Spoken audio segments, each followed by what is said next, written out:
এক লোক জীবন যুদ্ধে পরাজিত, সে আবার আত্মহত্যা করে সিদ্ধান্ত নিয়ে নদীর পাড়ে পাড়ে গেছে এবং গাছ দিয়ে খরস্রোতা নদী শেষ নেওয়া যায় ডিসাইড করতে আত্মহত্যা করে ছেলে বউ সবাই বসে উঠলো, সে কিছু করতে পারে না, আয় করতে পারে না, রোজগার করতে পারে না, খাওয়াতে পারে না, লাভ দিতে যাবে ওই সময় হাজার থেকে টেনে পিছনে করা কি করো তুমি?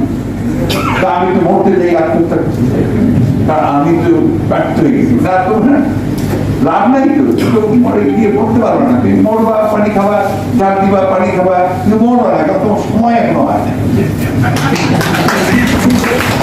আল্লাহ তোমার সেই টাইম এখন লেখে নাই, আমি তো বেশি কি করবো, আমি তো আবার ফিরে গেলে আমাকে বাড়ি থেকে আবার সেই পরিবারের স্ত্রী সন্তানদের বঞ্চনা সহ্য করতে হবে।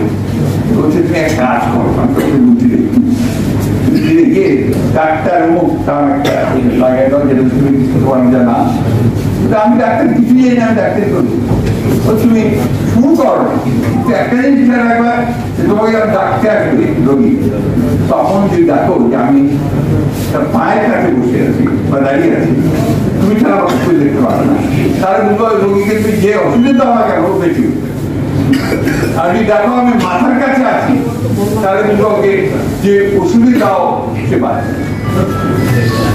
তো এই গেল 3 দিনের মধ্যে একটু সরকার ডাক্তারি শুরু করেছে, রমরমা প্র্যাকটিস।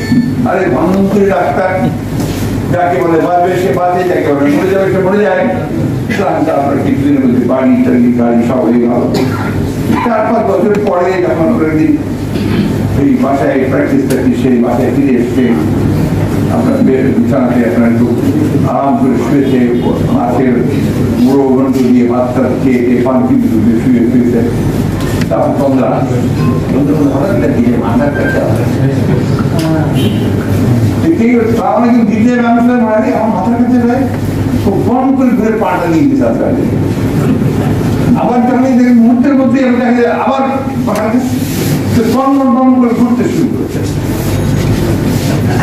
তখন বলছেন তোমার এই বর্মন করে ঘুরে আর কোনো লাভ নাই, তোমার সময় হয়ে গেছে।